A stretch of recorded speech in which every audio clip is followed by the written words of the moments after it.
प्रभु आशीर्वाद करंतु आ प्रभु अनुग्रह कले हम मान को आज मार्च मासर प्रथम दिन हम मान को देले आम ईश्वर ठारे धन्यवाद देवा मुझे धन्यवाद दिए आम तुरुप आज्ञा को मत सुंदर सुजोग देथिबारु पुणी आपण समस्त ठारे मु कृतज्ञता और धन्यवाद जनाए आज मार्च मासर प्रथम दिनर आ प्रथम समय हमने ईश्वर को देचु से मो संगे गोटे छोटिया पद दयाकोरी काढ़ी पढ़ीदेवे किए जदि पढ़ाई अच्छा गीत संहिता तार 115 तार 12 पद को आप जने पढ़ी दिंतु गीत संहिता 115 ର 12। ସଦାପ୍ରଭୁ ଆମମାନଙ୍କ ଭିତରେ ମନୋଯୋଗୀ ହୋଇଅଛନ୍ତି। ସେ ଆମ୍ଭମାନଙ୍କୁ ଆଶୀର୍ବାଦ କରିବେ, ସେ ଇସ୍ରାଏଲ ବଂଶକୁ ଆଶୀର୍ବାଦ କରିବେ, ସେ ହାରଣ ବଂଶକୁ ଆଶୀର୍ବାଦ କରିବେ। ଧନ୍ୟବାଦ ଭଉଣୀ। ସଦା ପ୍ରଭୁ ଆମମାନଙ୍କ ପ୍ରତି ମନୋଯୋଗୀ ହେଇ ଅଛନ୍ତି। ଆଜି ସକାଳେ ସମସ୍ତେ କୁହନ୍ତୁ ନିଜେ ନିଜେ ସଦା ପ୍ରଭୁ ମୋ ପ୍ରତି ମନୋଯୋଗୀ ଅଟନ୍ତି। ସଦାପ୍ରଭୁ ମୋ ପ୍ରତି ମନୋଯୋଗୀ ଅଟନ୍ତି। ଆପଣଙ୍କ ପ୍ରତି ସଦା ପ୍ରଭୁ ମନୋଯୋଗୀ ଅଟନ୍ତି। ସେଟା ମାଇଣ୍ଡଫୁଲ ବୋଲି ଲେଖାଯାଏ ଇଂଲିଶରେ। ସଦା ପ୍ରଭୁ କେବେ ତାଙ୍କ ଲୋକମାନଙ୍କୁ ଭୁଲିବେ ନାହିଁ କି ଛାଡିବେ ନାହିଁ। ବେଳେ ବେଳେ ଆମେ ଆମମାନଙ୍କର ଚିନ୍ତାଧାରା ଅନୁସାରେ ହତାଶ ଆଉ ନିରାଶ ହଉ, ଦୁଃଖ ଆସେ, କଷ୍ଟ ଆସେ, ଜୀବନରେ ଅଭାବ ଅନାଟନ ହୁଏତ ଆସେ, ସମସ୍ୟା ଆସେ, ଶତ୍ରୁ ଚାରିପଟ ଆମ ସାଙ୍ଗେ ଘେରେ, ଆମମାନଙ୍କୁ କୌଣସି ପ୍ରକାର ଉପଶମ ପାଇବା ପାଇଁ, ଉଦ୍ଧାର ପାଇବା ପାଇଁ ଉପାୟ ନଥାଏ, ଏହା ଆମେ ଭାବିଥାଉ। ସେଇ ସମୟରେ ମଧ୍ୟ ସଦାପ୍ରଭୁ ଆମମାନଙ୍କର ମନୋଯୋଗୀ ଅଛନ୍ତି। ଆପଣ ଯେଉଁଠାରେ ଥାଆନ୍ତୁ ସଦାପ୍ରଭୁ ଆପଣଙ୍କ ପାଇଁ ମନୋଯୋଗୀ ଅଟନ୍ତି। ଆପଣ ଯେତେବେଳେ ତାଙ୍କୁ ଡାକିବେ ସେ ଆପଣଙ୍କୁ ଉତ୍ତର ଦେବେ। ଆଜି ସକାଳେ ଈଶ୍ୱରଙ୍କର ବାକ୍ୟ କଥା କହେ, ପ୍ରିୟମାନେ, ଯେ ସଦାପ୍ରଭୁ ଆପଣଙ୍କ ପ୍ରତି ମନୋଯୋଗୀ ଅଟନ୍ତି। ଏ ମାର୍ଚ୍ଚ ମାସରେ ସଦାପ୍ରଭୁ ଆପଣଙ୍କ ପ୍ରତି ମନୋଯୋଗୀ ଅଟନ୍ତି। ଏ ମାର୍ଚ୍ଚ ମାସର ପ୍ରଥମ ଦିନର 5ଟା 4ଟା ଅଧେ ଠାରୁ ହୁଏତ ସଦାପ୍ରଭୁ ଡିସେମ୍ବର ମାସର 31 ରାତି ସନ୍ଧ୍ୟା ପର୍ଯ୍ୟନ୍ତ ଆପଣଙ୍କର ସହବର୍ତ୍ତୀ ରହିବେ। ବେଳେ ବେଳେ ମନୁଷ୍ୟ ଭୁଲିଯାଏ, ବେଳେ ବେଳେ ନିଜ ଲୋକମାନେ ଭୁଲି ଯାଆନ୍ତି, କିନ୍ତୁ ସଦାପ୍ରଭୁ କେବେ ଆପଣଙ୍କୁ ଆଉ ମତେ ଭୁଲିବେ ନାହିଁ। ତେବେ ଫିରୋଜ ଆଜ୍ଞାଙ୍କର ବାକ୍ୟ ମୁଁ ଦେଖିଥାଉ, ସଦାପ୍ରଭୁ ଯୋଗେଇବେ, ସବୁଦିନ ଛାଡିଥାନ୍ତି। ବଢିଆ ବେଷ୍ଟ ବର୍ଷ। ସଦାପ୍ରଭୁ ଆମମାନଙ୍କ ସାଙ୍ଗେ ସାଙ୍ଗେ ସବୁବେଳେ ରହନ୍ତି। କିଏ ରୁହନ୍ତୁ କି ନ ରୁହନ୍ତୁ, କିଏ ସାହାଯ୍ୟ କରନ୍ତୁ କି ନ କରନ୍ତୁ, ସଦାପ୍ରଭୁ ଆପଣଙ୍କୁ ଭୁଲିବେ ନାହିଁ। ସଦାପ୍ରଭୁ ଆପଣଙ୍କ କାର୍ଯ୍ୟକୁ ଭୁଲିବେ ନାହିଁ। ଆଜି ସକାଳେ ପ୍ରଭୁଙ୍କର ବାକ୍ୟ ଏଇ କଥା କହେ ଆମମାନଙ୍କୁ। ପ୍ରଭୁଙ୍କର ବାକ୍ୟ ଆଉ ଗୋଟେ ପାଠ କରିବା। ପ୍ରଥମ ସାମୁଏଲ 16 ଅଧ୍ୟାୟର 11 ଆଉ 12 ପଦ କେହି ଜଣେ ପାଠ କରିଦିଅନ୍ତୁ। ପ୍ରଥମ ସାମୁଏଲ 16 ଅଧ୍ୟାୟର 11 ଆଉ 12 ପଦ। ଏ ଉତ୍ତାରେ ସାମୁଏଲ ଯିଶିକି କହିଲେ, ତୁମର ସବୁ ସନ୍ତାନ କି ଏଠାରେ ଅଛନ୍ତି? ସେ କହିଲା, କେବଳ କନିଷ୍ଠଟି ବାକି ଅଛି, ଆଉ ଦେଖ ସେ ମେଷପଲ ଚରାଉଛି। ତହିଁରେ ସାମୁଏଲ ଯୋଶୀକି କହିଲେ, ଲୋକ ପଠାଇ ତାକୁ ଅଣାଅ, ସେ ଏଠାକୁ ନ ଆସିବା ପର୍ଯ୍ୟନ୍ତ ଆମେମାନେ ଭୋଜନରେ ବସିବୁ ନାହିଁ। ତହିଁରେ ସେ ଲୋକ ପଠାଇ ତାକୁ ଅଣାଇଲା। ସେ ଈଷତ୍ ରକ୍ତବର୍ଣ୍ଣ ଓ ସୁନୟନ ଓ ଦେଖିବାକୁ ସୁନ୍ଦର। ସେତେବେଳେ ସଦାପ୍ରଭୁ କହିଲେ, ଉଠ, ଏହାକୁ ଅଭିଷେକ କର, ଏ ସେହି ଲୋକ। ଏବେ ଏଠି ଆମେ ଦେଖୁଛୁ ଏଇ ଘଟଣାଟି, ଯେତେବେଳେ ସାଉଲ ଅବାଧ୍ୟ ହେଲେ, ସଦାପ୍ରଭୁ ଆଉ ଜଣେ ବ୍ୟକ୍ତିଙ୍କୁ ଖୋଜୁଥିଲେ ଆପଣା ମନର ମତକୁ, ଯାହାକୁ ସେ ବ୍ୟବହାର କରିବେ। ସେତେବେଳେ ସାମୁଏଲ କ୍ରନ୍ଧନ କରୁଛନ୍ତି, କହୁଛନ୍ତି, ମୁଁ ପ୍ରଭୁଙ୍କୁ ମାଗିଥିଲି, କହିଥିଲି, କିନ୍ତୁ ଏଇ ବ୍ୟକ୍ତି ପାଇଁ ସେ ଯେତେବେଳେ କ୍ରନ୍ଦନ କରୁଛନ୍ତି ସାଉଲଙ୍କ ପାଇଁ, ସଦାପ୍ରଭୁ ସାଉଲଙ୍କୁ କହିଲେ ତୁମେ କେତେ କାଳ କାନ୍ଦିବ, ଉଠ ଉଠ, ତୁମେ ଯୋଉ ଜାଗାରେ ତ ତୁମେ ଯାଅ, ଆମେ ଜଣେ ବ୍ୟକ୍ତିଙ୍କୁ ଦେଖେଇବା, ତୁମେ ସେଇ ବ୍ୟକ୍ତିଙ୍କୁ ମନୋନୀତ କରି ରାଜା ଅଭିଷେକ କର। ପ୍ରିୟମାନେ, ଆମେ ଦାଉଦଙ୍କ ଜୀବନ କଥା ଯେତେବେଳେ ଏଠାରେ ଦେଖୁଛୁ ଯେ ଦାଉଦଙ୍କର ଜୀବନରେ ସେ ତାଙ୍କର ଯଦି ବା ଏକ ଛୋଟ ପୁଅ ଥିଲେ, ଆଉ ସାଉଲ ବର୍ତ୍ତମାନ ଯାଉଛନ୍ତି ତାଙ୍କୁ ଅଭିଷେକ କରିବା ପାଇଁ। ମନୁଷ୍ୟ ମାନଙ୍କ ଦୃଷ୍ଟିରେ ସେ ଫେଭରେବଲ ନୁହନ୍ତି, ମନୁଷ୍ୟ ମାନଙ୍କ ଦୃଷ୍ଟିରେ ସେ ଦେଖାଣିଆ ନୁହନ୍ତି। ମନୁଷ୍ୟ ମାନେ ତାଙ୍କୁ କଣ କରିଛନ୍ତି ନା ସେ ମାନେ ତାଙ୍କୁ ପାଶରି ପକେଇଛନ୍ତି। ମୁଁ ଭଲ ଶବ୍ଦଟା ମୁଁ ଖୋଜୁଥିଲି, ତ ସେମାନେ ପାଶରି ପକେଇଛନ୍ତି। ବାପା ଦାଉଦକୁ ପାଶରି ପକେଇଛନ୍ତି, ଭାଇମାନେ ଦାଉଦକୁ ପାଶରି ପକେଇଛନ୍ତି। ସାମୁଏଲ ଗଲେ ଆଉ ଭବିଷ୍ୟତ ବକ୍ତା ତାଙ୍କୁ ଅଭିଷେକ କରିବା ପାଇଁ, ସେତେବେଳେ ତାଙ୍କୁ ସେ ଦେଖି ପାରୁନାହାନ୍ତି। ଏକ ପାଶରି ପକେଇଥିବା ବ୍ୟକ୍ତିଙ୍କୁ ସଦାପ୍ରଭୁ ସ୍ମରଣ କରୁଛନ୍ତି। ମନୁଷ୍ୟମାନେ ଯେତେବେଳେ ଆପଣଙ୍କୁ ପାଶରି ପକେଇବେ, ସଦାପ୍ରଭୁ ଆପଣଙ୍କୁ ସ୍ମରଣରେ ଆଣିବେ। ଆଜି ସକାଳେ ସଦାପ୍ରଭୁଙ୍କର ବାକ୍ୟ ଏଇ କଥା କହିଲେ, କେହି ମତେ ସ୍ମରଣ କରନ୍ତୁ ନ କରନ୍ତୁ, ମୁଁ ଯୋଉ ଜାଗାରେ ଥିଲେ ମଧ୍ୟ ସଦାପ୍ରଭୁ ମତେ ସ୍ମରଣ କରିବେ। ତେବେ ଦାଉଦ ଏଠାରେ ନାହାନ୍ତି, କିନ୍ତୁ ସଦାପ୍ରଭୁ ଏକ ଅଚିହ୍ନା ବ୍ୟକ୍ତି, ଅପରିଚିତ ବ୍ୟକ୍ତି, ଯାହାଙ୍କୁ କି ସମାଜରେ ଆଗକୁ ଯଦି କେହି କଥା ହଉଛନ୍ତି ସୁରଜ ଆଜ୍ଞା ଦୟାକରି ମ୍ୟୁଟ କରିଦିଅନ୍ତୁ। ଏଜିବେଲ ମା, ଇସାବେଲ ପ୍ଲିଜ। ଏଜିବେଲ ମା, ସାଉଣ୍ଡ ଆସୁଛି,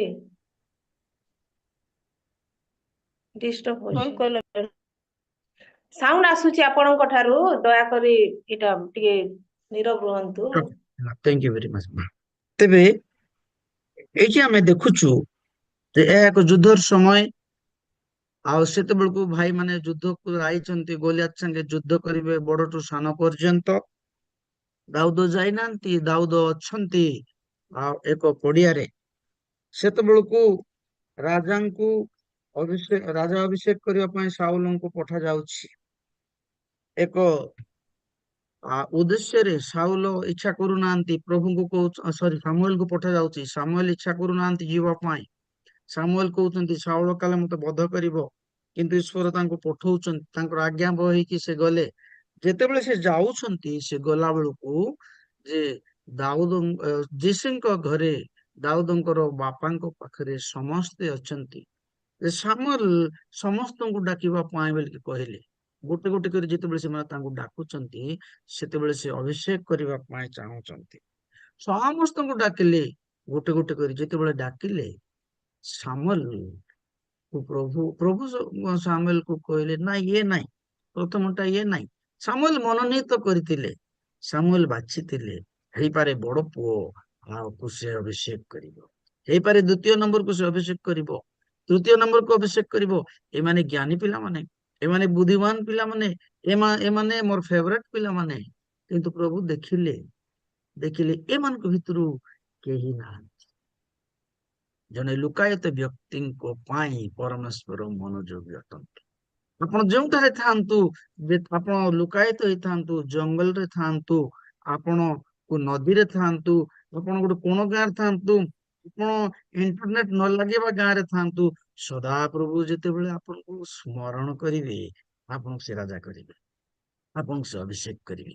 ଅନେକ ସମୟରେ ଆମେ ଖୋଜି ବୁଲୁ, ଅନେକ ସମୟରେ ଆମେ ଆଉ କିଛି ଉତ୍ତମ ବିଷୟ ପାଇବା ପାଇଁ ବିଭିନ୍ନ ଲୋକଙ୍କ ପାଖରେ ଶରଣାଗତ ହଉ, କିନ୍ତୁ ପ୍ରଭୁ ଯୋଉମାନଙ୍କର ସହବର୍ତ୍ତୀ, ସେମାନେ ଧନ୍ୟ। ତେବେ ଏଇଠି ଆମେ ଦେଖୁଛୁ ଯେ ତାଙ୍କୁ ଅଭିଷେକ କରିବା ପାଇଁ ଯେତେବେଳେ ଆସିଲେ, ସମସ୍ତେ ଗଲା ପରେ ସେ ପଚାରୁଛନ୍ତି, ଏ ଯେ ସେ ଆଉ କିଏ ଅଛନ୍ତି କି? ଏଇ 7 ଜଣ ଭିତରୁ, 8 ଜଣ ଭିତରୁ ହୁଏତ 7 ଜଣ ଗଲେ, ଆଉ କିଏ ଅଛନ୍ତି କି? ସେ କହିଲେ ସାନଟି ଅଛି, ଛୋଟିଆ ପୁଅ ମୋର ପାଖରେ ଅଛି। ସେ କଣ କରେ? ସେ ମେଣ୍ଢା ଚରାଏ। ହୁଏତ ଏତେ ଦକ୍ଷତା ନାହିଁ, ମେଣ୍ଢା ଜଙ୍ଗଲରେ ଅଛି, ସେ ଯୁଦ୍ଧକୁ ଯାଇନାହିଁ ଗୋଲିୟତ ସାଙ୍ଗେ ଯୁଦ୍ଧ କରିବାକୁ। ବଳବାନ ଲୋକମାନଙ୍କୁ ମୁଁ ପଠେଇଛି, ଜ୍ଞାନୀମାନ ଲୋକମାନଙ୍କୁ ପଠେଇଛି, ଧନବାନ ଲୋକମାନଙ୍କୁ ପଠେଇଛି, ଯୋଉମାନେ କରିପାରିବେ ବିକ୍ରମଶୀଳ ଲୋକମାନଙ୍କୁ ପଠେଇଛି। ସେତେବେଳେ ସାମୁଏଲ କହିଲେ, ନା ନା ନା, ତାଙ୍କୁ ତୁମେ ଡକାଅ। ଲେଖା ହେଇଛି, ସୁନ୍ଦର କଥା 11 ପଦରେ ଲେଖା ହେଇଛି। ଏଥିରେ ତାରେ ସାମୁଏଲ ଯେସିକି କହିଲେ, ତୁମର ସବୁ ସନ୍ତାନ କି ଏଠାରେ ଅଛନ୍ତି? ସେ କହିଲା, କେବଳ କନିଷ୍ଠଟି ବାକି ଅଛି, ଅବହେଳିତ ପୁଅ। ତାକୁ ଆମେ ଓଡିଆରେ କହିବା ଅବହେଳିତ ପୁଅ, ଆମ ଭାଷାରେ କହିବା ଯାହାକୁ ଅବହେଳା କରାଯାଏ, ଦାୟିତ୍ୱ ଦିଆଯାଏ ନାହିଁ, ଭଲ ସ୍ଥାନରେ ରଖାଯାଏ ନାହିଁ, ଛେଳି ମେଣ୍ଢା ଚରେଇବାକୁ ପଠାଯାଏ। ଏ ପ୍ରକାର ଏକ ପୁତ୍ର ବିଶିଙ୍କ ଘରେ ଜନ୍ମ ହେଇଥିଲେ। ତାଙ୍କ ନାମ ହଉଛି ଦାଉଦ। ଭାଇମାନେ ଅବହେଳା କରୁଛନ୍ତି, ଯେତେବେଳେ ଯୁଦ୍ଧ ଦେଖିବାକୁ ଯାଉଛନ୍ତି, ଯୁଦ୍ଧକୁ ଯାଉଛନ୍ତି, ଭାଇମାନେ ତାଙ୍କୁ କହୁଛନ୍ତି, ତୋର ଏତେ ବଡ ଗର୍ବ ହେଇଗଲା, ଯୁଦ୍ଧ କରିବା ପାଇଁ ଆସିଛୁ, ଆମେ ମାନେ ଥାଉ ଥାଉ। ବାପା ତାଙ୍କୁ ସବୁଠୁ ଅବହେଳିତ ପୁଅ କରି ତାଙ୍କୁ ଛେଳି ମେଣ୍ଢା ଚରେଇବାକୁ ପଠଉଛନ୍ତି, କିନ୍ତୁ ପରମେଶ୍ୱର ତାଙ୍କୁ ମନୋନୀତ କରିଛନ୍ତି। ପ୍ରିୟମାନେ, ସଦା ପ୍ରଭୁ ଆପଣଙ୍କୁ ସ୍ମରଣ କରନ୍ତି। ଆପଣ ଆମର ହୃଦୟ ଯେତେବେଳେ ସଦା ପ୍ରଭୁଙ୍କ ନିକଟରେ ସମର୍ପିତ କରିବା, ଆମେ ଯେତେବେଳେ ସଦାପ୍ରଭୁଙ୍କ ଠାରେ ଲାଗି ରହିବା, ସଦାପ୍ରଭୁ ଆମକୁ ସ୍ମରଣ କରିବେ। ଦାଉଦ ଯେତେବେଳେ ମେଷପାଳ ଚରେଇବାକୁ ଗଲେ, ମେଣ୍ଢା ଚରେଇବାକୁ ଗଲେ, ସେତେବେଳେ ସେ ବୀଣା ନଉଥିଲେ, ବଂଶୀ ନଉଥିଲେ, ବାଜା ବଜଉଥିଲେ, ପ୍ରଭୁଙ୍କ ଠାରେ ପ୍ରଶଂସା କରୁଥିଲେ। ଆଜି ମତେ ଦେଖୁଥିବା କି ମୋ କଥା ଶୁଣୁଥିବା ସମସ୍ତ ପ୍ରିୟ ପ୍ରଭୁଙ୍କ ଲୋକ ପାଇଁ କଥା ମୁଁ କହିବି ଯେ ଆପଣ ଈଶ୍ୱରଙ୍କ ଛାମୁରୁ ଅଲଗା ନୁହନ୍ତି। ବେଳେ ବେଳେ ଆମେ ବାଳକ ମାନେ ଆମେରିକା ଖୋଜୁ, ଅଷ୍ଟ୍ରେଲିଆ ଖୋଜୁ, ଇଂଲଣ୍ଡ ଖୋଜୁ, କିନ୍ତୁ ସଦାପ୍ରଭୁ ନଦୀ ତଳର ଗୋଟେ ବାଳକକୁ ବ୍ୟବହାର କରିବା ପାଇଁ ଚାହାନ୍ତି। ଆଜ୍ଞା, ଇଂଲଣ୍ଡ ନାହିଁ, ଆମେରିକା ନାହିଁ, ଅଷ୍ଟ୍ରେଲିଆ ନାହିଁ, ମୁଁ ବାଳକ ମାନଙ୍କ ପାଇଁ ପଦେ କଥା କହିଲି, କ୍ଷମା କରନ୍ତୁ। ବିଶ୍ୱାସୀ ମାନଙ୍କ ପାଇଁ ପଦେ କହିଲି କଥା କୁହନ୍ତୁ। ଆମେ ମାନେ ଭଲ ହେବା ପାଇଁ ବେଳେ ବେଳେ ଇଚ୍ଛା କରିଥାଉ, କିନ୍ତୁ ଯୋଉମାନେ ଈଶ୍ୱରଙ୍କ ଠାରେ ସମର୍ପିତ, ଯୋଉମାନେ ଈଶ୍ୱରଙ୍କୁ ନିଜର ହୃଦୟ ଦେଇଛନ୍ତି, ଆପଣ ଯୋଉଠି ଥାନ୍ତୁ, ଆପଣ ଯୋଉଠି ଥାନ୍ତୁ, ସଦାପ୍ରଭୁ ଆପଣଙ୍କ ପାଖେ ପହଞ୍ଚିବେ। ଆପଣ ପହଞ୍ଚିବାକୁ ଦରକାର ନାହିଁ, ସଦାପ୍ରଭୁ ଆପଣଙ୍କ ପାଖେ ପହଞ୍ଚିବେ। ପରମେଶ୍ୱର ଦାଉଦଙ୍କ ପ୍ରତି ମନୋଯୋଗୀ ହେଇଥିଲେ। ତେବେ ପ୍ରିୟ ପ୍ରଭୁଙ୍କର ଲୋକମାନେ, ଏଇ କାହାଣୀରେ ଆମେ ଦେଖିବାକୁ ପାଇପାରୁଛୁ ଯେ ଜଣେ ଅବହେଳିତ ଲୋକ, ଜଣେ ଭୁଲି ଯାଇଥିବା ଲୋକକୁ ସଦାପ୍ରଭୁ ମନେ ପକେଇ ଆଣି ରାଜ କରୁଛନ୍ତି। ହୁଏତ ବାପା ଭୁଲିଗଲେ ସେଦିନ, ମା ଭୁଲିଗଲେ ସେଦିନ, ଭାଇମାନେ ଭୁଲିଗଲେ ସେଦିନ, ସମସ୍ତେ ଅବହେଳା କଲେ, କିନ୍ତୁ ଈଶ୍ୱର କେବେ ଅବହେଳା କଲେ ନାହିଁ। ଈଶ୍ୱର ଆପଣଙ୍କୁ ଅବହେଳା କରିବେ ନାହିଁ, ଆପଣଙ୍କ ପ୍ରତି ସବୁବେଳେ ମନୋଯୋଗୀ ଅଟନ୍ତି। ଗୋଟେ ଗୀତରେ ଲେଖାଯାଏ ଯେ ମାତା ଭୁଲିପାରେ, ପିତା ଭୁଲିପାରେ, ସଂସାର ଭୁଲିପାରେ, କିନ୍ତୁ ସଦାପ୍ରଭୁ ଆପଣଙ୍କୁ କେବେ ବି ଭୁଲିବେ ନାହିଁ। ଛୋଟ ହେଇପାରନ୍ତି, ମେଣ୍ଢା ଚରେଇ ଥାଇ ପାରନ୍ତି, ଅଶିକ୍ଷିତ ହେଇପାରନ୍ତି, ଆପଣଙ୍କ ଜୀବନରେ ଉତ୍ତମତା ଆଉ କି ସେତେ ଶିକ୍ଷିତ ବ୍ୟକ୍ତି ଆପଣ ହେଇ ନ ପାରନ୍ତି, କିନ୍ତୁ ସଦାପ୍ରଭୁ ଆପଣଙ୍କୁ ମନେ ପକେଇବେ। ପ୍ରଥମ ବ୍ୟକ୍ତିଗତ ଆମେ ଦାଉଦ କଥା ଦେଖିଲୁ, ଦ୍ୱିତୀୟ ବ୍ୟକ୍ତିଗତ ଆମେ ଯୋସେଫଙ୍କ କଥା ଆମେ ଦେଖିବା। ଯୋସେଫଙ୍କ ଜୀବନରେ ସିଏ, ତାଙ୍କ ବାପା ତାଙ୍କୁ ବହୁତ ଭଲ ପାଉଥିଲେ। ଯେତେବେଳେ ଭଲ ପାଉଥିଲେ, ଆମେ ତାଙ୍କର ସବୁ କାହାଣୀ ଆମେ ଜାଣିଛୁ। ପ୍ରିୟ ପ୍ରଭୁଙ୍କର ଲୋକମାନେ, ଯେତେବେଳେ ତାଙ୍କୁ ବାପା ଭଲ ପାଉଥିଲେ, ଭାଇମାନେ ତାଙ୍କୁ ହିଂସା ହେଲେ, ଭାଇମାନେ ତାଙ୍କୁ ଗାତରେ ପକେଇଦେଲେ। ପ୍ରଥମ କଥା ହଉଛି, ଭାଇମାନେ ତାଙ୍କୁ ଗାତରେ ପକେଇ ଦେଲେ। ଗୀତ ସରି ଜେନେସିସ୍ ଆଦି ପୁସ୍ତକ 37-24 ପଦ ଟିକେ ପଢି ଦିଅନ୍ତୁ କିଏ? ଆଦି ପୁସ୍ତକ 37-24 ପଦ ପ୍ଲିଜ। ତାକୁ ତାକୁ ଧରି ଧରି ଗର୍ତ୍ତରେ ପକାଇଦେଲେ, ସେହି ଗର୍ତ୍ତ ଶୂନ୍ୟ, ତହିଁରେ ଜଳ ନଥିଲା। ରାଇଟ, ପ୍ରଥମ କଥା ହଉଛି ସେମାନେ ତାଙ୍କୁ ଗାତରେ ପକେଇଦେଲେ। କିଏ ପକେଇଦେଲେ?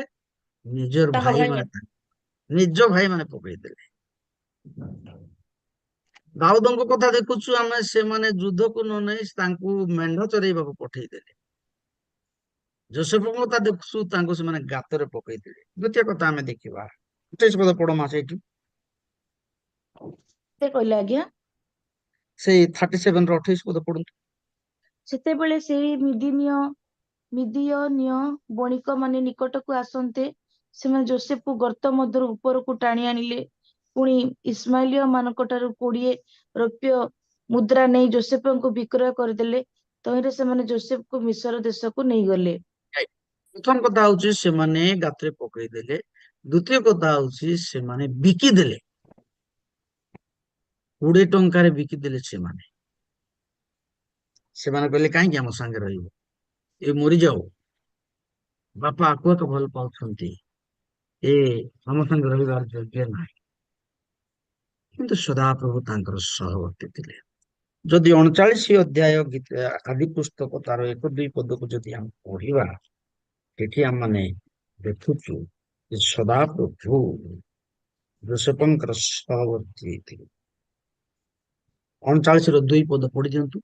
ମାତ୍ର ସଦାପ୍ରଭୁ ଯୋସେଫଙ୍କର ସହବର୍ତ୍ତୀ ଥିଲେ, ଏଣୁ ସେ ଭାଗ୍ୟବାନ ହେଲେ, ଆଉ ସେ ଆପଣ ମିଶ୍ରୀୟ କର୍ତ୍ତାର ଗୃହରେ ବାସ କଲେ। ସଦାପ୍ରଭୁ ଯୋସେଫଙ୍କର ସହବର୍ତ୍ତୀ ଥିଲେ। ସଦାପ୍ରଭୁ ଯୋସେଫଙ୍କୁ ଭୁଲିଲେ ନାହିଁ। ପ୍ରଥମ ତ ଆମେ ଦେଖିଲୁ ସଦାପ୍ରଭୁ ଦାଉଦଙ୍କୁ ଭୁଲିଲେ ନାହିଁ। ଯଦିବା ବାପାଙ୍କ ଦ୍ଵାରା ସେ ଜଣେ ଅବହେଳିତ, ଭାଇମାନଙ୍କ ଦ୍ଵାରା ଅବହେଳିତ, ସମାଜ ଦ୍ଵାରା ଅବହେଳିତ, ମେଣ୍ଢା ଚରେଇବାକୁ ପଠେଇଲେ, ଛୋଟ କାମ କରିବାକୁ ପଠେଇଲେ, କିନ୍ତୁ ସଦାପ୍ରଭୁ ତାଙ୍କ ପ୍ରତି ମନୋଯୋଗୀ ହେଲେ, ତେଣୁ ସେ ତାଙ୍କୁ ରାଜା କରିଲେ।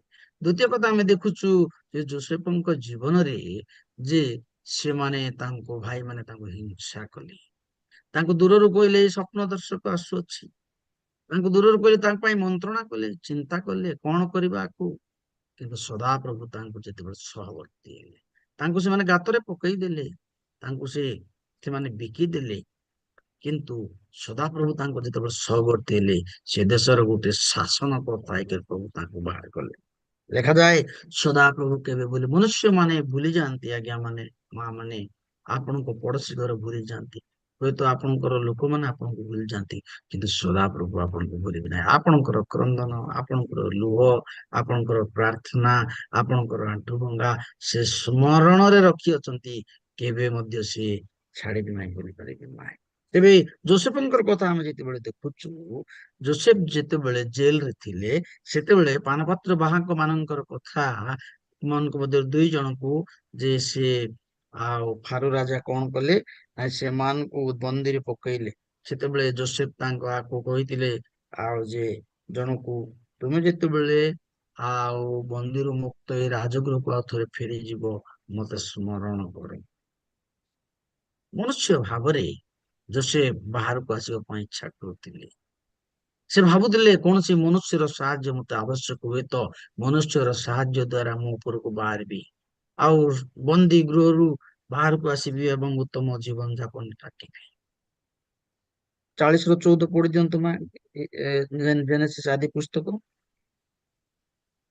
ମାତ୍ର ତୁମ୍ଭର ମଙ୍ଗଳ ହେଲେ ମତେ ସ୍ମରଣ କରିବ, ପୁଣି ମୋ ପ୍ରତି ଦୟାକରି ଫାରୋଙ୍କ ଛାମୁରେ ମୋ ବିଷୟ କହି ମତେ ଏହି କାରାଗାରରୁ ମୁକ୍ତ କରିବ। ଟିକେ ତଳକୁ ପଢନ୍ତୁ। କାରଣ ଏବ୍ରିୟ ମାନଙ୍କ ଦେଶର ଲୋକମାନେ ମତେ ନିତାନ୍ତ ଚୋରି କରି ଆଣିଅଛନ୍ତି, ପୁଣି ଏ ସ୍ଥାନରେ ମଧ୍ୟ ମୁଁ କିଛି କରିନାହିଁ, ତଥାପି ସେମାନେ ମତେ ଏହି କାରାକୂପରେ ବନ୍ଦ କରିଅଛନ୍ତି। ତହିଁରେ ସେ ଉତ୍ତମ ଅର୍ଥ କଲେ। ପ୍ରଧାନ ସୁପକାର ଏହା ଦେଖି ଯୋସେଫଙ୍କୁ କହିଲା, ମୁଁ ମଧ୍ୟ ସ୍ୱପ୍ନ ଦେଖିଅଛି, ଦେଖ ମୋ ମସ୍ତକ ଉପରେ ଶୁକଳ ପିଷ୍ଟ କରି ସେତିକି ଥାଉ। ଥ୍ୟାଙ୍କ ୟୁ ଭେରି ତିନୋଟି ମଚ୍। ତାଲା। ଆଜ୍ଞା। ତେବେ ଆମେ ଦେଖୁଛୁ ଏଠି ଯେ ତାଙ୍କୁ ସେ କହୁଛନ୍ତି, ତୁମେ ଯେତେବେଳେ ବାହାରିବ ମତେ ତୁମେ ସ୍ମରଣ କର। କିନ୍ତୁ ସେ ଭୁଲିଗଲେ। ମନୁଷ୍ୟ ଭୁଲି ଯାଆନ୍ତି। ଯେସାଇ ପୁସ୍ତକ ତାର 39 ଅଧ୍ୟାୟର 39 ଅଧ୍ୟାୟର ତାର 15 ପଦରେ ଲେଖାଯାଏ, ସ୍ତନ ପାଏ କ୍ଷୀର ଦଉଥିବା ମା ଆପଣଙ୍କୁ ଭୁଲିପାରେ, ଆପଣଙ୍କର ପ୍ରିୟ ଲୋକମାନେ 39-15 ତ ନାହିଁ ଆଜ୍ଞା। 49 15 ନା 59 15 ଟିକେ ଦେଖନ୍ତୁ। 49 ର 15 ନାହିଁ। 39-15 ନାହିଁ କହୁଛି। ନା ଓହୋ ସରି, ମୁଁ 39 ବୋଇଲେ 49 ସରି, 49 ର 15। ସ୍ତ୍ରୀ ଲୋକ ଆପଣା ଗର୍ଭଜାତ ପୁତ୍ରକୁ ସ୍ନେହ ନ କରି କି ଆପଣା ସ୍ତନ୍ୟପାୟୀ ଶିଶୁକୁ ପାଶୋରି ପାରିବ? ହଁ, ଏମାନେ ପାଶୋରି ପାରନ୍ତି, ତଥାପି ଆମ୍ଭେ ତୁମକୁ ପାଶୋରିବା ନାହିଁ। ମନୁଷ୍ୟର ସ୍ୱଭାବ ହଉଛି ପାଶୋରିବା ସ୍ୱଭାବ। ଆପଣ କରିଥିବା ଉପକାରକୁ ଲୋକ ପାଶୋରି ପକେଇବେ, ମନେ ରଖିବେ ନାହିଁ। ଯୋସେଫ ସ୍ୱପ୍ନ ଦେଖିଥିଲେ ସେଦିନ ପାଶୋରି ପକେଇଲେ ସେଇ ବ୍ୟକ୍ତି ଜଣକ, କିନ୍ତୁ ସଦାପ୍ରଭୁ ତାଙ୍କ ସ୍ମରଣ ପୁସ୍ତକରେ ସମସ୍ତ ବିଷୟ ଲେଖି ରଖିଛନ୍ତି, କେବେ ବି ଆପଣଙ୍କୁ ପାଶୋରିବେ ନାହିଁ। ଆପଣ ଯଦି କୌଣସି ବିଷୟ ପ୍ରାର୍ଥନା କରି ଆଣ୍ଠୁ ଭାଙ୍ଗିଛନ୍ତି, ଆପଣଙ୍କର ଆଣ୍ଠୁ କ୍ଷତି ହେଇଛି, ସେ ଘଣ୍ଟାଟି ପାଇଁ ସଦାପ୍ରଭୁ ଆପଣଙ୍କୁ ସ୍ମରଣ କରିବେ। ଆପଣଙ୍କର ଲୁହ ଯଦି ପଡିଛି, ସଦାପ୍ରଭୁ ଆପଣଙ୍କୁ ସ୍ମରଣ କରିବେ। ଆପଣ କିଛି ସମୟ ଈଶ୍ୱରଙ୍କ ପାଇଁ ଦେଇଛନ୍ତି, ମାଡ ଖାଇଛନ୍ତି, ଗାଳି ଶୁଣିଛନ୍ତି, ଘୋଡା ଶୁଣିଛନ୍ତି, ସଦାପ୍ରଭୁ ଆପଣଙ୍କୁ ସ୍ମରଣ କରିବେ। ସେ କେବେ ବି ଭୁଲିବେ ନାହିଁ, ସେ କେବେ ବି ପାଶୋରିବେ ନାହିଁ। ଆପଣ ଯଦି ଏବ୍ରି ପୁସ୍ତକ 6 ଅଧ୍ୟାୟର 10 ପଦକୁ ପଢିବେ, ସେ ଜାଗାରେ ଲେଖାଯାଏ, ଟିକେ ପଢନ୍ତୁ। ଏବ୍ରି ପୁସ୍ତକ 6 ଅଧ୍ୟାୟ 10 ପଦ, ଆଜ୍ଞା ଏଭ୍ରି କେତେ କହିଲେ? 6 ର 10। କାରଣ ଈଶ୍ୱର ତୁମମାନଙ୍କର କର୍ମ ଆଉ ସାଧୁ ଲୋକମାନଙ୍କର ସେବା କରୁଥିବା ଦ୍ଵାରା ଓ ଏବେ ମଧ୍ୟ କରୁଥିବା ଦ୍ଵାରା ତାହାଙ୍କ ନାମ ପ୍ରତି ତୁମେମାନେ ଯେଉଁ ପ୍ରେମ ପ୍ରକାଶ କରିଅଛ ତାହା ଯେ ଭୁଲିଯିବେ, ଏପରି ଅନ୍ୟାୟକାରୀ ସେ ନୁହନ୍ତି। ତୁମେ ଯେଉଁ ପ୍ରେମ ପ୍ରକାଶ କରିଛ, ପ୍ରଭୁଙ୍କ ପ୍ରତି ଆଣ୍ଠୁ ଭାଙ୍ଗିଛ, ଲୁହ ଝରେଇଛ, ମାଡ ଖାଇଛ, ପ୍ରଭୁଙ୍କ ପ୍ରତି ଘଣ୍ଟା ଘଣ୍ଟା ପ୍ରାର୍ଥନା କରିଛ, ସେ ଭୁଲି ଯିବେ ନାହିଁ, ଅନ୍ୟାୟକାରୀ ନୁହନ୍ତି। ଆପଣ ସ୍ମରଣ ପୁସ୍ତକରେ ରଖି ଆପଣଙ୍କ ପ୍ରତି ମନୋଯୋଗ ଦେଇ ଆପଣଙ୍କୁ ସଠିକ ସମୟରେ ଉପରକୁ ଉଠେଇ ଆପଣଙ୍କୁ ଆଶୀର୍ବାଦ କରିବେ। ସେ କେବେ ଭୁଲିବେ ନାହିଁ। ସେ ଦାଉଦକୁ ଭୁଲିଲେ ନାହିଁ, ଯଦି ବା ସେ ଜଙ୍ଗଲରେ ଥିଲେ। ସେ ଯୋସେଫକୁ ଭୁଲିଲେ ନାହିଁ, ଯଦି ବା ସେ ଏକ କୂପ ମଧ୍ୟରେ ଥିଲେ, କାରାଗାରରେ ଥିଲେ। ଆଜି ଆପଣଙ୍କୁ ଆଉ ମତେ ସେ ଭୁଲିବେ ନାହିଁ। ଯେତେବେଳେ ସଦାପ୍ରଭୁଙ୍କୁ ସ୍ମରଣ, ଯେତେବେଳେ ସଦାପ୍ରଭୁଙ୍କୁ ଡାକ ପକାଉ, ଯେତେବେଳେ ସଦାପ୍ରଭୁଙ୍କ ନିକଟରେ ଆମେ ସମର୍ପିତ ହଉ। ଆଜି 1 ତାରିଖର ସକାଳେ ଆପଣଙ୍କ ପାଇଁ ମୁଁ ଶୁଭବାର୍ତ୍ତା କହିବାକୁ ଚାହେଁ, ସଦାପ୍ରଭୁ ଆପଣଙ୍କୁ ଭୁଲିବେ ନାହିଁ। ଦିନକର ଘଟଣା, ମର୍ଦ୍ଦୋଖାଇକୁ ଫାଶୀ ପାଇଁ ବୋଲିକରି ଲୋକ ଚିନ୍ତା କଲେ ତାଙ୍କୁ ଫାଶୀ ଦେବା ପାଇଁ, କିନ୍ତୁ ରାଜାଙ୍କ ହୃଦୟରେ ସେଇ ରାତ୍ରିରେ ଆନ୍ଦୋଳିତ ହେଲା। ସ୍ମରଣ ପୁସ୍ତକ କାଢିଲେ, ଆଉ ମର୍ଦ୍ଦୋଖାଇଙ୍କ ପ୍ରତି ସମ୍ମାନ ଦିଆଗଲା। ସେ ରାଜା ଗୃହରେ ଏକ ଶାସନକର୍ତ୍ତା ହେଲେ। ସଦାପ୍ରଭୁ ଆପଣ କରିଥିବା କର୍ମକୁ ସେ କେବେ ଭୁଲି ନାହିଁ, ସବୁବେଳେ ସ୍ମରଣ କରିବେ। ଆମେ ଯେତେବେଳେ ଈଶ୍ୱରଙ୍କ ନିକଟରେ ସମର୍ପିତ ହେବା, ପ୍ରଭୁ ଆମମାନଙ୍କୁ ଆଶୀର୍ବାଦ କରିବେ। ତେବେ ଯୋସେଫ ସେ ଦେଶର ରାଜା ହେଲେ। ସେ ଗର୍ତ୍ତ ତାଙ୍କୁ ଅଟକେଇ ପାରିଲା ନାହିଁ, ଭାଇମାନଙ୍କର କପଟତା ତାଙ୍କୁ ଅଟକେଇ ପାରିଲା ନାହିଁ, ଏବଂ ରାଣୀର କପଟତା ତାଙ୍କୁ ଅଟକେଇ ପାରିଲା ନାହିଁ। ରାଣୀ ମଧ୍ୟ ତାଙ୍କ ଆଶୀର୍ବାଦରେ ଅହଙ୍କାର ହେଲେ, ତାଙ୍କୁ ନିଜର କରିବା ପାଇଁ ଚେଷ୍ଟା କଲେ, କିନ୍ତୁ ସଦାପ୍ରଭୁଙ୍କର ଦୃଷ୍ଟି ଯୋସେଫଙ୍କ ପ୍ରତି ରହିଥିଲା। ପ୍ରିୟ ପ୍ରଭୁଙ୍କର ଲୋକମାନେ, ଯୋଉମାନେ ସଦାପ୍ରଭୁଙ୍କ ଦୃଷ୍ଟିରେ, ଯୋଉମାନେ ସଦାପ୍ରଭୁଙ୍କ ହସ୍ତରେ ପଡନ୍ତି, ସେମାନେ ଈଶ୍ୱରଙ୍କ ପାଇଁ ବ୍ୟବହାର କରେ। ତୃତୀୟ ବ୍ୟକ୍ତି କଥା, ମଶାଙ୍କର କଥା ଆମେ ଯେତେବେଳେ କରୁ, ମଶାକୁ ପ୍ରଭୁ ବ୍ୟବହାର କଲେ। ଲେଖାଯାଏ, ଇସ୍ରାଏଲ ଲୋକମାନଙ୍କର କ୍ରନ୍ଧନକୁ ସେ ସଦାପ୍ରଭୁ ଶୁଣିଲେ। ଟିକେ 3 ଅଧ୍ୟାୟ କାଢିବା, ଯାତ୍ରା ପୁସ୍ତକ 3 ଅଧ୍ୟାୟର 7 ପଦ ପଢି ଦିଅନ୍ତୁ। ଅନନ୍ତର ସଦାପ୍ରଭୁ କହିଲେ, ଆମ୍ଭେ ମିଶର ଦେଶ ସ୍ଥିତ ଆପଣା ଲୋକମାନଙ୍କର କ୍ଲେଶ ନିତାନ୍ତ ଦେଖିଅଛୁ ପ୍ରଥମ ଓ କଥା କାର୍ଯ୍ୟ ହଉଛି ଦେଖିଅଛୁ। ପ୍ରଥମ କଥା ହଉଛି ଦେଖିଅଛୁ। ସେକେଣ୍ଡ ଓ କାର୍ଯ୍ୟ ଶାସକ ମାନଙ୍କ ଲାଗି ସେମାନଙ୍କ ରୋଦନ ଶୁଣିଅଛୁ। ଆମ୍ଭେ ଶୁଣିଅଛୁ, ସେମାନଙ୍କ ଆମ୍ଭେ ସେମାନଙ୍କ ଯନ୍ତ୍ରଣା ଜାଣିଅଛୁ। ଜାଣିଅଛୁ। କହନ୍ତି, ଇସ୍ରାଏଲ ଲୋକମାନେ ଯେତେବେଳେ କ୍ରନ୍ଧନ କଲେ, ସେତେବେଳେ ସେ ସେମାନଙ୍କ ରୋଦନ ଦେଖିଲେ। ସେ ଦେଖିଲେ, ସେ ଶୁଣିଲେ, ଆଉ ସେ ଜାଣିଲେ। ଆଜି ସକାଳେ ଯଦି ଆପଣ ଈଶ୍ୱରଙ୍କ ନିକଟରେ ଡାକ ପକାନ୍ତି, ସେ ଆପଣଙ୍କୁ ଦେଖିବେ, ସେ ପାଶୋରିବେ ନାହିଁ। ଯେତେବେଳେ ସେ ଶୁଣିଲେ, ସେତେବେଳେ ସେ ଯେତେବେଳେ ଦେଖିଲେ, ଯେତେବେଳେ ଜାଣିଲେ, ଏମାନଙ୍କର କଥା ତାଙ୍କ କର୍ଣ୍ଣଗୋଚର ହେଲା, ସେ ପ୍ରାର୍ଥନା କଲେ, ସେତେବେଳେ ସଦାପ୍ରଭୁ ମଶାଙ୍କୁ କହିଲେ, ଉଠ, ତୁମେ ଯାଅ। ଅବହେଳିତ ମଶା ହୁଏତ ରାଜଗାଦିରେ ଥିଲେ, ଅବହେଳିତ ମଶାକୁ ସଦାପ୍ରଭୁ କଣ କଲେ? ବ୍ୟବହାର କଲେ। ସେ ରାଜାଙ୍କର ଜଣେ ରାଜପୁତ୍ର ହେଇଥାନ୍ତେ, ତାଙ୍କ ନାତି ପରା ସେ ଫାରୋଙ୍କର ନାତି, ତାଙ୍କ ଝିଅ ତାଙ୍କୁ ପ୍ରତିପାଳନ କରିଥିଲେ। କିନ୍ତୁ ମନୁଷ୍ୟ ମାନଙ୍କ ଦୃଷ୍ଟିରେ ସେତେଟା ସେ ଫେଭରେବଲ ନଥିଲେ, ସେତେଟା ଆକର୍ଷଣୀୟ ନଥିଲେ, ତାଙ୍କ ନାଁ ସେତେବେଳକୁ ନଥିଲା, ଯଦି ବା ରାଜଗାଦିରେ ସେ ଥିଲେ। କିନ୍ତୁ ସଦାପ୍ରଭୁଙ୍କର ଦୃଷ୍ଟି ତାଙ୍କ ଉପରେ ପଡିଲା, କହିଲେ ଫାରୋକୁ ଠାରୁ ବାହାର କରିନା, କହିଲେ ମଶାକୁ ଯାଅ। କୌଣସି କାରଣବଶତଃ ତାଙ୍କୁ ରାଜଗାଦିରୁ ଅଣା, କୌଣସି କାରଣବଶତଃ ତାଙ୍କୁ ସେ ଦେଶରୁ ଅଣାଗଲା ଏବଂ ସେ ପ୍ରାନ୍ତର ମଧ୍ୟରେ 40 ବର୍ଷ ରହିଲେ। ଶ୍ୱଶୁର ଘରେ ମେଣ୍ଢପୋଲ ଚରଉଥିଲେ 40 ବର୍ଷ। ସେତେବେଳେ ସଦାପ୍ରଭୁ ତାଙ୍କୁ ସ୍ମରଣ କଲେ, ହେ ମଶା, ହେ ମଶା, ତୁମେ ଯୋଉ ଜାଗାରେ ଠିଆ ହେଇଛ ତାହା ହଉଛି ପବିତ୍ର ସ୍ଥାନ। ଦାଉଦଙ୍କୁ ସଦାପ୍ରଭୁ ଏଇ ଯୋଉ ମେଷପାଳକ ଭାବରେ ତାଙ୍କୁ ଅଭିଷେକ କରି ରାଜା କଲେ, ଅଭିଷେକ ହେଇଗଲା, କିନ୍ତୁ ରାଜା ହେବା ପାଇଁ ତାଙ୍କୁ ସମୟ ଲାଗିଲା। ଠିକ ଆମେ ଦେଖୁଛୁ ଯେ ମଶାଙ୍କୁ ମଧ୍ୟ ସେ ପ୍ରାନ୍ତର ମଧ୍ୟରେ ତାଙ୍କ ଶ୍ୱଶୁରର ମେଣ୍ଢାପୋଳ ଚଳୁଥିଲା ସମୟରେ ସଦାପ୍ରଭୁ ଦର୍ଶନ ଦଉଛନ୍ତି। ଆଜ୍ଞା, ଗିର୍ଜା ଘରେ ନୁହେଁ, ଅନଲି ଗିର୍ଜା ଘରେ ନୁହେଁ, ଟାଉନରେ ନାହିଁ, ସିଟିରେ ନାହିଁ, ଆପଣ ଯୋଉଠି ଥାଆନ୍ତୁ, ଯେତେବେଳେ ସଦାପ୍ରଭୁଙ୍କ ପ୍ରତି ଆପଣଙ୍କ ମନ ଅଛି, ସଦାପ୍ରଭୁ ଆପଣଙ୍କୁ ଦେଖା ଦେଇ କଥା କହିବେ। ବେଳେ ବେଳେ ଆମେ ଭାବୁ ଯେ ଯୋଉଠି ପ୍ରାର୍ଥନା ହଉଛି, ଯୋଉଠି ସଭା ସମିତି ହଉଛି, ଯୋଉଠି ଲୋକମାନେ ଥାଆନ୍ତି, ସେଇ ଜାଗାରେ ସଦାପ୍ରଭୁ ଆଉ ଥାଆନ୍ତି। ହଁ, ନିଶ୍ଚୟ ସେ ଜାଗାରେ ଥାଆନ୍ତି, କିନ୍ତୁ ନୀରବ ମନରେ ଯେତେବେଳେ ଆପଣଙ୍କର ମନ ଈଶ୍ୱରଙ୍କ ସହିତ ଅଛି, ସଦାପ୍ରଭୁ ଆପଣଙ୍କୁ ଦେଖାଦେବେ, ସଦାପ୍ରଭୁ ଆପଣଙ୍କୁ ପରିବର୍ତ୍ତନ କରିବେ। କହିଲି ମୁଁ, ମନୁଷ୍ୟ ଭୁଲିଯାଏ, ମନୁଷ୍ୟ ପାଶରି ପକାଏ। ଗୀତ ସଂହିତା 136 ର 23 ପଦରେ ଲେଖାଥାଏ, ମନୁଷ୍ୟ ଭୁଲିବ, ସଦାପ୍ରଭୁ କେବେ ଆପଣଙ୍କୁ ଭୁଲିବେ ନାହିଁ, ସଦାପ୍ରଭୁ ଆପଣଙ୍କୁ କେବେ ଛାଡିବେ ନାହିଁ। ତ ମୋର ମୂଳ କଥା ହଉଛି, ପଢନ୍ତୁ ମା 136 କେତେ କହିଲେ ଆଜ୍ଞା? 23। ଆମ୍ଭମାନଙ୍କର ହୀନାବସ୍ଥା ସମୟରେ ଆମ୍ଭମାନଙ୍କୁ ସ୍ମରଣ କଲେ ସେ, କାରଣ ତାହାଙ୍କ ଦୟା ଅନନ୍ତ କାଳ ସ୍ଥାୟୀ। ରାଇଟ, ଦିନ ଅବସ୍ଥା ସମୟରେ, ଦରିଦ୍ରତା ସମୟରେ, ଅଭାବ ସମୟରେ ସଦାପ୍ରଭୁ ସ୍ମରଣ କରନ୍ତୁ। ଆପଣ ଯେତେବେଳେ ଡାକିଲେ ସଦାପ୍ରଭୁ ସ୍ମରଣ, ସଦାପ୍ରଭୁ ହାନାକୁ ସ୍ମରଣ କଲେ, ଯେତେବେଳେ ସେ କ୍ରନ୍ଧନ କରୁଥିଲେ, କାନ୍ଦୁଥିଲେ, ପୁଅଟିଏ ଦରକାର ଥିଲା।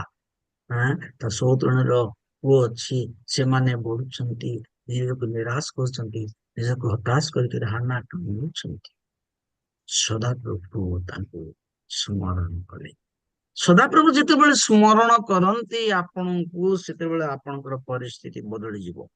ଦାଉଦଙ୍କୁ ଯେତେବେଳେ ସ୍ମରଣ କଲେ, ମେଷପାଳକରୁ ରାଜା କରିବ ନାହିଁ, କିନ୍ତୁ ସମୟକୁ ଅପେକ୍ଷା କରିବାକୁ ପଡିବ, ରାତାରାତି ହେଇଯିବ ନାହିଁ। ସଦାପ୍ରଭୁ ଆପଣଙ୍କ ପାଇଁ ସମୟ ନିରୂପଣ କର।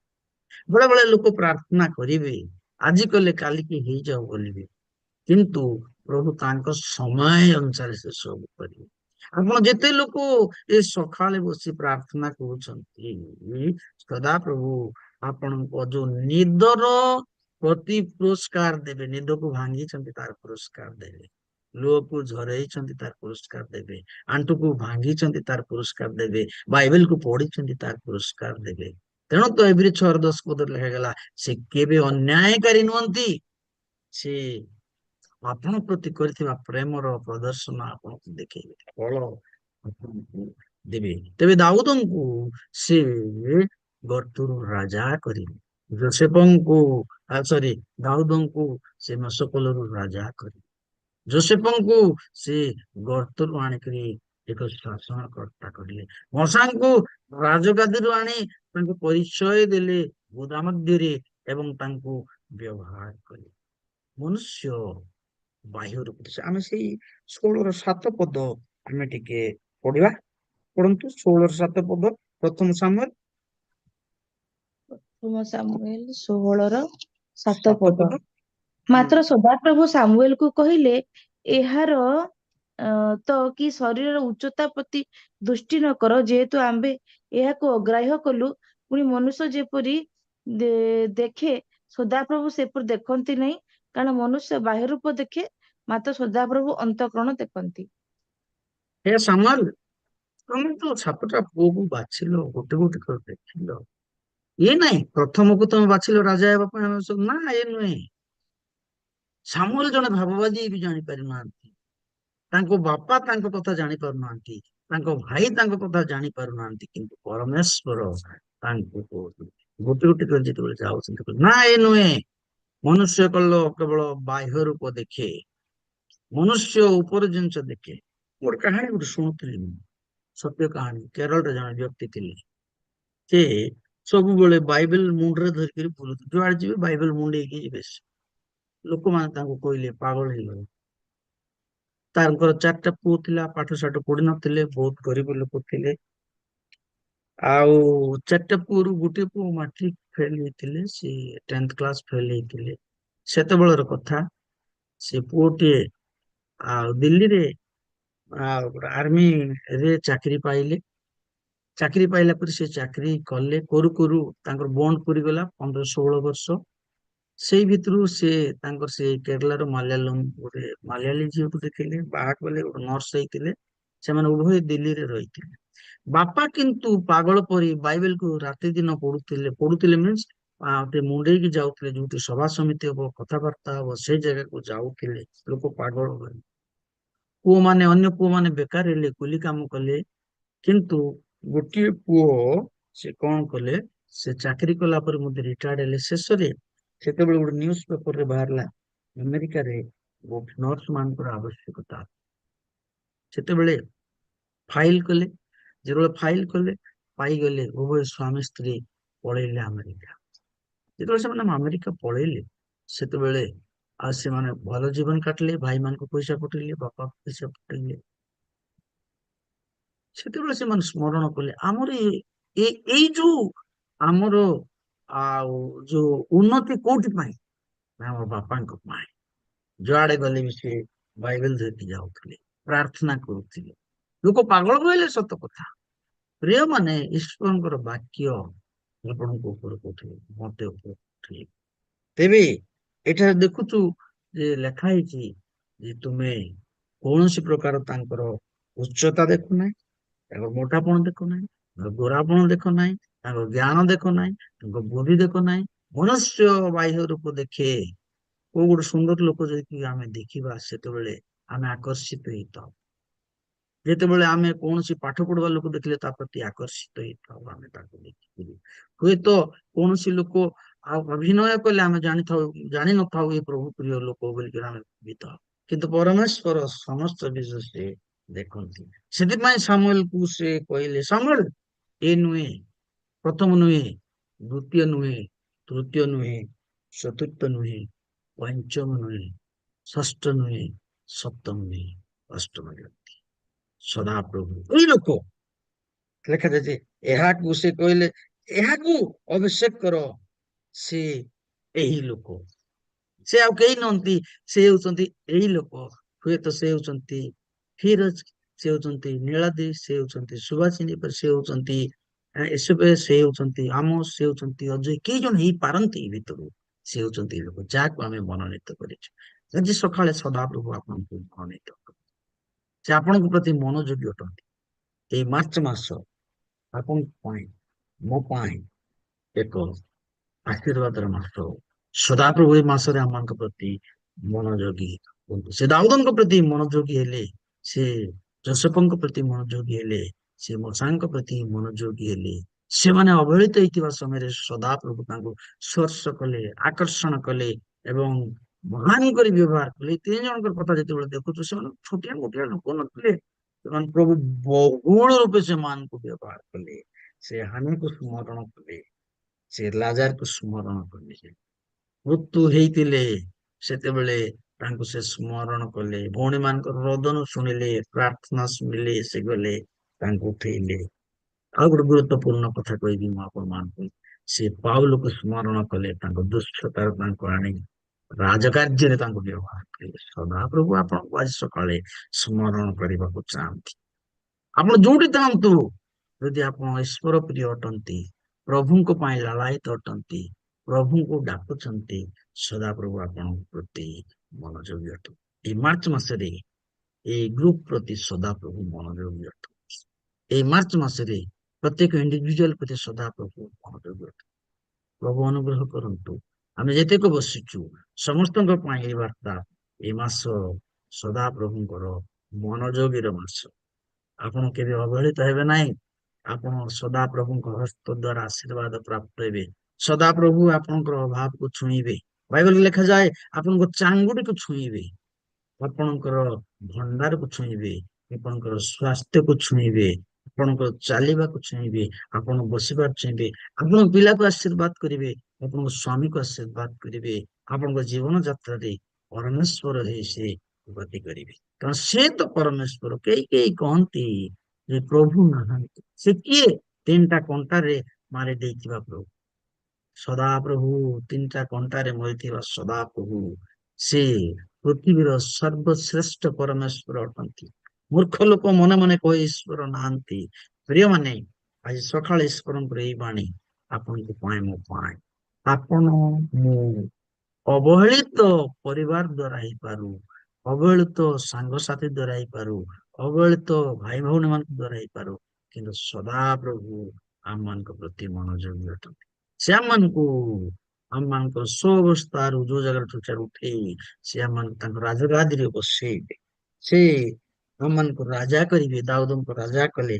ସେ ଆମମାନଙ୍କୁ ଭଣ୍ଡାର ଘରିଆ କରିବେ। ସେ ଯୋସେଫଙ୍କୁ ଭଣ୍ଡାର ଘରିଆ କରିଲେ। ଯୋଉ ଭାଇମାନେ ବିକିଥିଲେ ତାଙ୍କ ପାଖରେ ସେ ଖାଦ୍ୟ ନେଲେ।